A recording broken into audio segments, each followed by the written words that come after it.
Collector మమ్మల్ని ఎందుకు పిలిపించినావు? ఏముందండి, అందరికి తెలిసిందే ఈ రిజర్వాయర్ కోసం. అంటే ఈడ మా పొలాలు ఇయడానికి మేమేం తేరగాలేమయ్యా? వాళ్ళేమన్నా కూలీ తీసుకోకుండా మా పొలాల్లో ఊరికనే పని చేసినారా?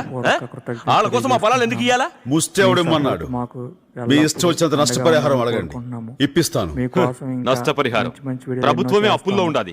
ఎప్పుడు వస్తుందో నాకే తెలీదు. నష్టపరిహారం నువ్వు కడతావా? కడతాను. మాట తప్పకూడదు. ఏనాడైనా తప్పానన్న రికార్డు ఉందా? మా 1200 ఎకరాలకు బదులు నీ 1000 ఎకరాల బత్తాయి తోటి ఇవ్వాలా? అది ఎట్లా కుదురుతుంది? మీది బంజరు భూమి, మా ఇంద్రంలో సాగు భూమి.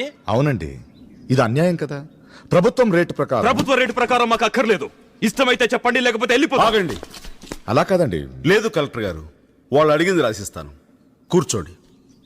ఇంద్రసేనారెడ్డి, ఆ పొలంలో 200 ఎకరాలు నాయి. నేను కూడా సంతకం పెట్టాలంటే నీ తోటలతో పాటు తరతరాలుగా ఉంటున్న మీ ఇల్లు నాకు రాసి